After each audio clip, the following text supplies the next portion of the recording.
আমি আলিবাবার কাছ থেকে শিখেছি। তারা আমাকে বলেছিল, দেখ, সবাই মনে করে যে উইকেন্ডে দোকানগুলো ওই দিন বাম্পার সেল হবে, বেস্ট হলো ওই দিন না খোলা। তো কবে খুলবো?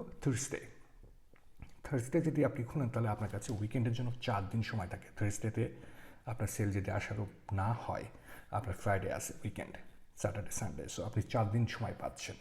কিন্তু এটা যদি আপনি আরও প্র্যাকটিস করতে চান, আরও নর্মালাইজ করতে চান, আমার সাজেশন হবে আপনি মানডে বা টিউসডে আপনি আপনার কাবাব শপ ওপেন করেন, কারণ এই দিনগুলোতে আপনার সেল দেখবেন যে তুলনামূলকভাবে কম হয়। সো এই দিনগুলোতে কাস্টমাররা কীভাবে রেসপন্স করে আপনার দোকানে, হ্যাঁ, তাহলে হয় কি, অনেক কিছু আপনি, যেমন ইলেকট্রিসিটির যে ব্যাপারটা, হ্যাঁ, যদি আপনার সাপ্লাই ঠিকভাবে নাও হয় তাহলে কি করতে পারেন যে আপনার কাছে Monday, Tuesday, Wednesday, Thursday, Friday 5 দিন টাইম আছে একজন ইলেকট্রিশিয়ানকে এনে আপনি দোকান ফিক্স করতে পারবেন। উইকেন্ডে আপনি দোকান ওপেন করলে এই সারপ্রাইজটা আপনার হওয়া লাগতে পারে, যদি আপনি প্রপারলি ইলেকট্রিসিটি ডিস্ট্রিবিউশনটা না করেন বা এই সম্পর্কে যাদের জ্ঞান না থাকে।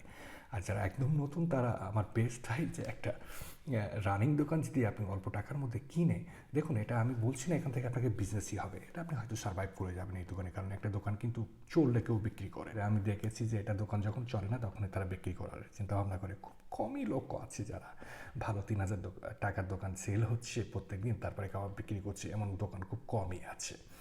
সো আপনি সেকেন্ড হ্যান্ড দোকান নিলে আপনাকে অবশ্যই জানতে হবে যে জিনিসটা আপনার চলছে না দোকান, ওটা আপনি যদি ভালো সার্ভিস দিয়ে, ভালো খাবার টেস্ট দিয়ে উঠাতে পারেন, দেন ইটস ডিফারেন্ট ম্যাটার।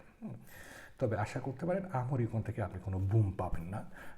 আপনি আপনি একটা স্টেডি বিজনেস হতে পারে, মডারেট বিজনেস হতে পারে, বাট সময় যদি আপনি ভালো নাম করতে পারেন এরিয়ার মধ্যে, ডিফারেন্ট কিছু করতে পারলে আস্তে আস্তে হয়তো আপনার কাস্টমার বেসটা বাড়তে পারে। তো আমার সাজেশন হলো এরকম একটা রেডিমেড দোকান নিয়ে আপনারা যদি শুরু করেন, টেস্টেড যে সব কিছু, পানির লাইন ঠিক আছে, ইলেকট্রিসিটি লাইন ঠিক আছে, তাহলে আপনাকে সারপ্রাইজ হওয়া লাগে না। তবে একটা জিনিস মনে রাখবেন, এরকম পুরনো দোকানে অনেক সময় আপনার গ্রিলগুলোর কন্ডিশন ভালো থাকে না, টোস্টারের কন্ডিশন ভালো থাকে না, ফিটকি মেশিনের কন্ডিশন ভালো থাকে না, তারপরে মেশিন কাটার যেগুলো আছে এগুলোর কন্ডিশন ভালো থাকে না। সো আপনারা পুরানো দোকান যদি কিনেও থাকেন তো আমার সাজেশন হবে অ্যাটলিস্ট এই জিনিসগুলো 3-4টা জিনিস, কারণ এখানে আপনার অ্যাপ্রক্সিমেটলি আপনার 10-12,000 জুলাতের মতো কষ্ট। একটা গ্রিল মেশিন এখন কিনতে হয়তো 3,500 টাকার মতো লেগে যেতে পারে। সো 2টা গ্রিলের জন্য এখানে আপনার 7,000 টাকা চলে গেল। একটা কাটার মেশিন যেটা আছে 3,000 টাকার মতো লাগতে পারে। So 7,000 plus 3,000 10,000। একটা টোস্টার মেশিন আপনার 1,700 থেকে 2,000 টাকা লাগতে পারে এখন।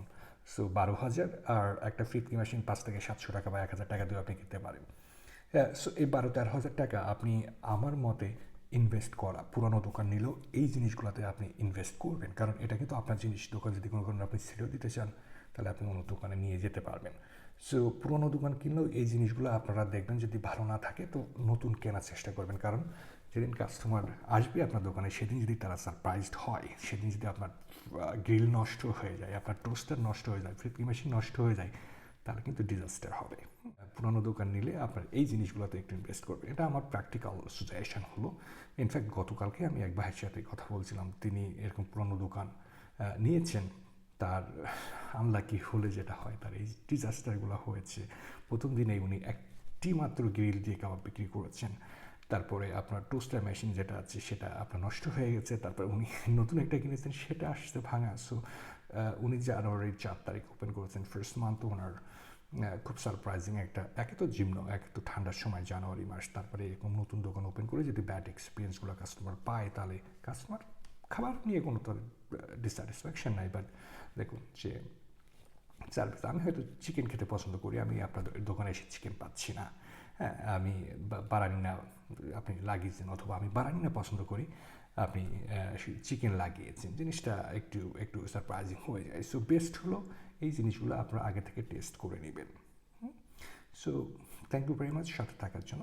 আবার নেক্সট কোনো ভিডিওতে এরকম ইম্পর্টেন্ট আমি টপিক নিয়ে ডিসকাশন করব, এবং আপনাদের যদি কোনো কিছু জানতে ইচ্ছা করে তাহলে আপনি কমেন্টসে লিখতে পারেন, আমি পরবর্তীতে ওই টপিকগুলো নিয়ে আবার ভিডিও বানানোর চেষ্টা করব। সো আপনি যদি টপিকটা ভালো লেগে থাকে তাহলে প্লিজ আমাদের চ্যানেলটিতে আপনি সাবস্ক্রাইব করতে পারেন, তাহলে পরবর্তীতে নোটিফিকেশান পাবেন এরকম ধরনের ভিডিও দেখার জন্য। অবশ্যই অন্যদের সাথে শেয়ার করবেন। দেখুন এই এক্সপিরিয়েন্স আমি 6 বছর সময় দিয়ে শিখেছি কাবাব সেক্টরে। সো আপনি সেগুলো অলমোস্ট ফ্রিতে পাচ্ছেন। সো আমাদেরকে লাইক সাবস্ক্রাইব করবেন, আমরা রিসিপ্রোকাল হলো জিনিসটা আর কি। Thank you very much.